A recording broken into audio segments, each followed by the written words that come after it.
নমস্কার বন্ধুরা, আমি স্বপ্নের বাগান থেকে বলছি। শুভ সকাল। আশা করছি আপনারা সবাই খুব ভালো আছেন, সুস্থ আছেন, আমিও ভালো আছি। বন্ধুরা, আজকে কিন্তু বাঙালির সব থেকে প্রিয় দিন। আজকে মা সরস্বতীর পুজো।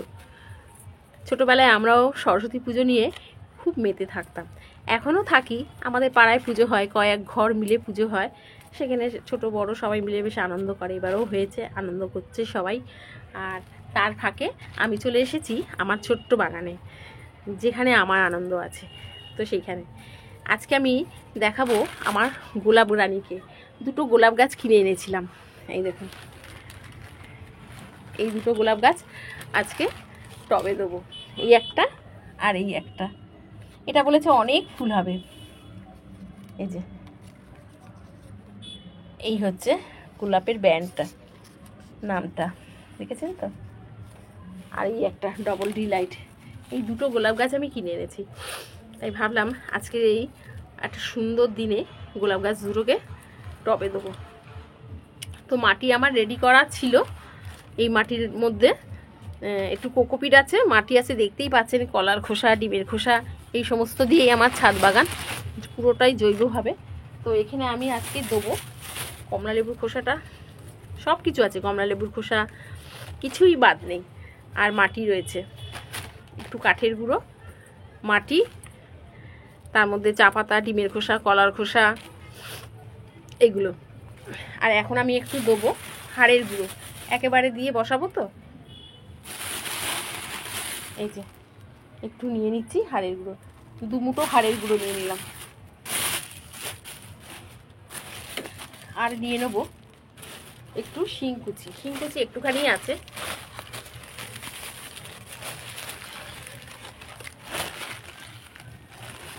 একদম একটুখানি, একদম লাস্টের ধুলোটাই আছে, ঠিক আছে, এটাই হবে।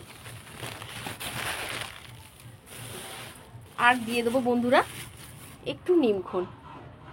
এই যে আমি সব গাছেই দিই, যখনই গাছ পুঁতি, এমনি পোতা ছাড়াও মাটিতে মাঝে মাঝে মাসে মাসে একবার এই নিমখোলও গাছে দিই। আর দেবো একটু, এই যে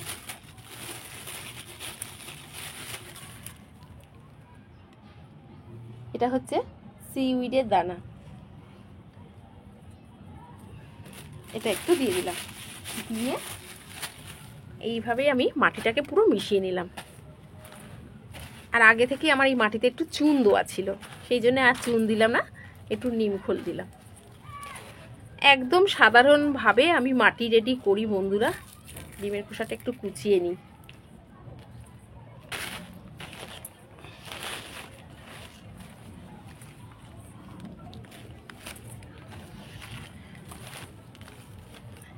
গোলাপ গাছগুলো এখন বেশি বড় টবে দেবো না, সেই জন্য টবগুলো, এই ছোটো টবগুলো নিয়ে নিয়েছি। আগে এইখানে থাকুক, তারপরে ওদের যখন ওরা একটু বেঁচে যাবে, বড় হবে, তখন ওদের 8 ইঞ্চি বা 10 ইঞ্চি টবে দেবো। এখন এই ছোটো টবগুলোতেই থাকুক। আর একটু ছোটো টবে দিলে ভালো হতো, কিন্তু এই মুহূর্তে আমার কাছে আর ছোটো টব নেই, এই দুটোই ছিল। দেখেছেন তো, মাটিটা আমি একদম পুরো ঠিকঠাকভাবে সব কিছু দিয়ে মিশিয়ে নিলাম। এই যে মাটি মেশালাম, এরপরে গাছে যখন পাতা বেরোবে তখন খাবার চালু করব। আর নইলে এতদিন জল দেওয়াই থাকবে, শুধু জলের উপর ওরা থাকবে। আর দুবেলা চান, কারণ গরম পড়ে গেছে, গোলাপ গাছকে দুবেলা চান করাতেই হবে। আর আমার গোলাপ গাছগুলো কিন্তু কোনো সিন্ডারে নেই, আমি সিন্ডারে গোলাপ গাছ করিনি। আমার এক টবে আর এই বেদিতে গোলাপ গাছ রয়েছে, তাতেই তো দেখেছেন যে কত সুন্দর গোলাপ ফুল ফুটছে আমার। তাহলে চলুন, মাটিটা রেডি করা হয়ে গেল, এইবার টবটা খুলব, টবে দেবো। আর আমি এখানে নিয়ে নিয়েছি একটু নারকেল ছোবড়া। ছোবড়া তো আমাদের বাড়িতে থাকেই, সবসময় প্রায় দিদি একটু নারকেল এই বিশেষ করে এই মাসটাতে, পৌষ মাসে পিঠে ফিঠে সবার বাড়িতেই হয়। তো এই নারকেল ছোবড়াগুলো ফেলে দেবেন না, এইগুলো রেখে দেবেন, এগুলো খুব কাজে লাগে। দেখুন কেমন কাজে লাগে এগুলো। আজকে এত সকালে চান করেছি না, যে কি বলবো, ভীষণ ঠান্ডা লেগে গেছে। সরস্বতী পুজোর জন্য খুব সকালবেলায় চান করেছি। তো যাই হোক, এই দেখুন, এই যে নারকেলের ছোবড়াগুলো দেখছেন, এইগুলো আমি এই যে আমাদের যে টপ এই জায়গাটা দিয়ে দেবো, তাহলে জলের ড্রেনেজ সিস্টেমটা ভালো হয়ে যাবে, জল জমেও থাকবে না, আপনার গাছ একদম আরও ভালো থাকবে। এই যে এই ছোবড়াগুলো আমরা সুন্দর করে এরকম করে ঠিকঠাক করে দিয়ে দেবো। এই যে দেখেছেন তো, খুব সুন্দরভাবে আমি ছোবড়াগুলো দিয়ে দিলাম, দিয়ে এরপরে এই মেশানো মাটিগুলো দিয়ে দেবো। একদম খুব সহজভাবে আমি গোলাপ গাছ পুঁতি বন্ধুরা, সেটা একবার দেখুন। এই দেখুন, আপনাদের হাতের কাছে যারা মনে করছেন অনেক কিছু সার কিনতে পাচ্ছেন না, আমি বলি কি, হাতের কাছে আমরা যে বাড়িতে রোজ চা পাতা খাচ্ছি, সেই চা পাতাটা একটু ধুয়ে শুকিয়ে মাটির সাথে মিশিয়ে নিন, নিয়ে যদি কোকোপিট না থাকে তো বালি নিন, বালির সাথে বালি, মাটি, একটু গোবর, সবজি শুকনো যে আনাজের খোসাগুলো হচ্ছে সেগুলো যদি পচাতে না পারেন তো এরকম মাটির সাথে একটু ফেলে একটু মাটি, একটু এই সবজি এরকম করে মিশিয়ে, যেমন আর কি আপনারা বাড়িতে বিরিয়ানি সাজান না, সেরকমই মাটি সবজি মিশিয়ে এরকম রেখে দেবেন, দেখবেন একদম পচে গেছে, আর সেটা খুব ভালো একটা সার, জৈব সার তৈরি হয়ে যাবে। আমিও কিন্তু এরকমভাবেই গাছ করি। দেখতে পাচ্ছেন যে আমার মাটির অবস্থা কী, দেখুন সমস্ত খোসা মোসা এই সমস্ত দিয়েই আমার মাটি, আর তাই দিয়েই কিন্তু আমার বাগান, তাতে কিন্তু খুব সুন্দর হয়েছে। তারপর মনে করুন এই যে বাড়িতে আমাদের গোলাপ গাছে রক্ত সার দিলে গাছ খুব ভালো গ্রোথ নেয়, খুব ভালো হয়, ফুলের কুঁড়ি ফুড়ি খুব সুন্দর, পাতা ফাতা খুব ভালো হয়। তো দেখুন সবসময় তো সার কেনা যায় না, আমি বলি কি, এইখানে হচ্ছে এই দেখুন রেখে দিয়েছি, যেটা আমি ব্যবহার করি সেটাই আপনাদেরকে দেখাই। তারা এই দেখুন, দেখতে পাচ্ছেন এখানে হচ্ছে মাছ আর মাংসের জল স্টোর করে রেখে দিয়েছি, এই জলই আপনারা প্রত্যেক সপ্তাহে গোলাপ গাছে দিন, আর রেজাল্টটা আপনারা এক সপ্তাহতেই দেখতে পারবেন, এত ভালো এইটা যে কি বলবো। এই জল প্রত্যেক সপ্তাহে দিন, সবজি পচা জলও প্রত্যেক সপ্তাহে একটু একটু করে দিন, মানে ঘুরিয়ে ফিরিয়ে দিন। রক্ত সার, এই মাছ মাংসের জল রক্ত সারের কাজ করবে। তো তাহলে এই সারটা আপনাদের কিনতে হচ্ছে না, আমরা যে মাছ মাংস খাচ্ছি সেইটাই আমাদের গাছে লাগিয়ে দিচ্ছি। দেখেছেন তো, জলটা একটু স্টোর করে রেখে দিন, সবার বাড়িতে হয়তো রোজ রোজ হয় না, তো যে সেই জলটুকু জমিয়ে 2-3 দিনের জল জমিয়ে, এখানে আমার কিন্তু 3 দিনের জল আছে, দেখেছেন তো 3 দিনের জল আছে, এই জলটা জমিয়ে নিয়ে আমি প্রত্যেকটা গোলাপ গাছে দিয়ে দিই। আর শুধু গোলাপ গাছ বলে না, আপনি জবা গাছে দিতে পারেন, এই যে আমরা সিজন ফ্লাওয়ার গাছ পুঁতি না, তার মধ্যে যদি এই মাছ মাংসের জল দেওয়া যায়, গাছের গ্রোথ একদম তত্তরিয়ে বাড়ে।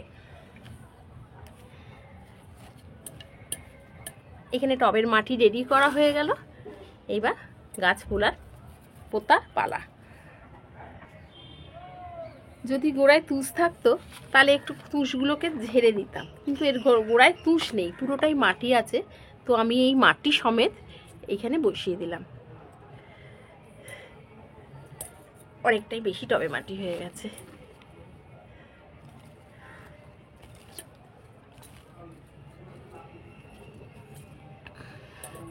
এই সমেতই সুন্দর করে বসিয়ে দিলাম, দিয়ে এবার একটা লাঠি থেকে সাপোর্ট দিতে হবে।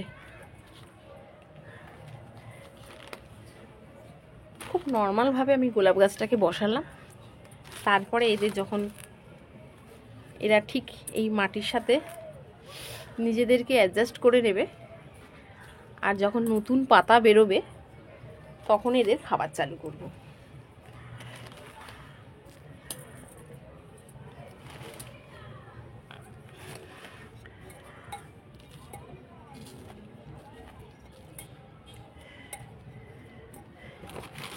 এটাও ঠিক তাই, এর মধ্যেও কোনো তুষ নেই, শুধু নিচের এই মাটিগুলোকে একটুখানি খসিয়ে দিতে হবে, একটুখানি হাত দিয়ে দেখুন, একটু চাপ দিলেই মাটিগুলো খসে যাচ্ছে, দিয়ে এই শেকড় সমেত এরকম করেই আমি গাছটা বসাই। প্রত্যেকটা গোলাপ গাছ, যে কটা আমার বাগানে গোলাপ গাছ আছে, আমি ঠিক এইরকম করেই বসিয়েছি।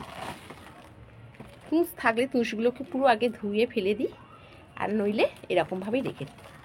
দেখেছেন তো, খুব সুন্দরভাবে এই সুন্দরভাবে বসালাম ডবল ডিলাইটকে।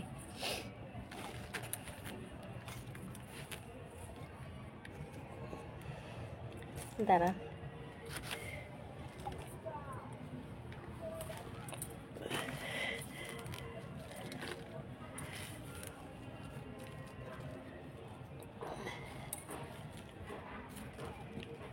আর আপনারা যখনই নার্সারি থেকে গাছ আনবেন বন্ধুরা, একবার অবশ্যই কীটনাশক স্প্রে করে নেবেন। খুব ভালো যদি হয়, কীটনাশকের সাথে একটু ফাঙ্গিসাইড মিশিয়ে স্প্রে করতে পারেন, তাহলে দুটোর কাজ একসঙ্গে হয়ে যাবে। তাহলে দেখছেন তো, আমি আমার ছোট্ট দুটো গাছকে খুব সুন্দরভাবে পুঁতে দিলাম টবে।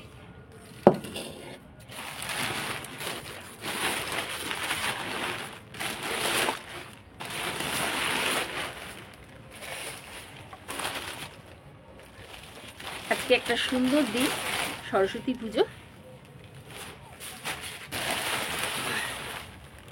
আরও একটা দিন ভ্যালেন্টাইন্স ডে। তো সেই দিন উপলক্ষে আমার বাগানে আজকে দুজন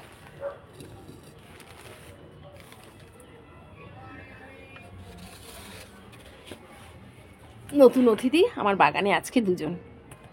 কিচ্ছু না, একদম সহজভাবে আমরা কাজ করব। একটু কীটনাশক স্প্রে করে নেবো, ব্যাস, আর কোনো চিন্তা নেই।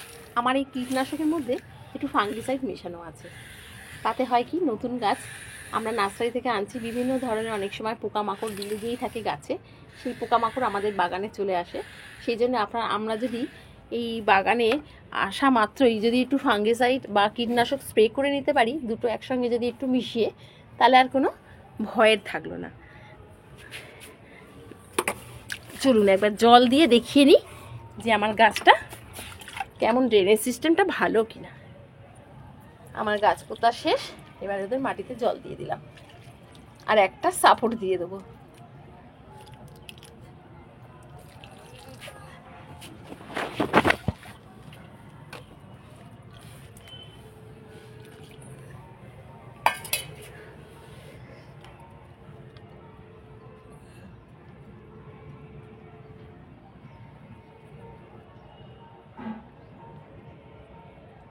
গাছটি বেঁচে গেলে, পাতা বেরোলে অবশ্যই আপনাদের সাথে শেয়ার করব। আর আজকের দিনেই গাছটা পুঁতলাম, খুবই একটা ভালো দিন।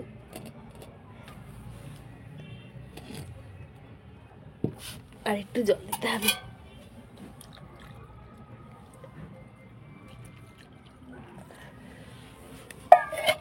নিচে নারকেল ছোবড়া দেওয়াতে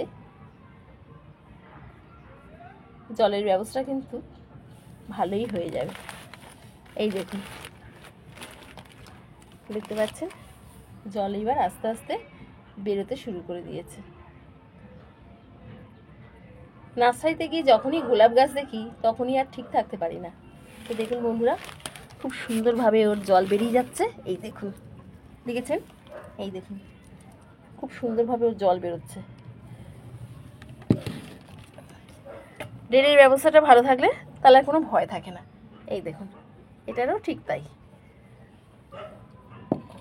তাহলে বন্ধুরা, ভিডিওটা ভালো লাগলে অবশ্যই সাবস্ক্রাইব, লাইক আর শেয়ার করবেন। যে বাগান দেখতে ভালোবাসে তাকে শেয়ার করে দেবেন। আর আপনারা খুব খুব ভালো থাকুন, সুস্থ থাকুন। আর এতক্ষণ ধরে যে ভিডিওটা দেখলেন তার জন্য অনেক অনেক ধন্যবাদ। আর খুব ভালোভাবে সরস্বতী পুজোয় মেতে উঠুন, আর আমার মতো এরকম গাছ পুঁতুন। নমস্কার।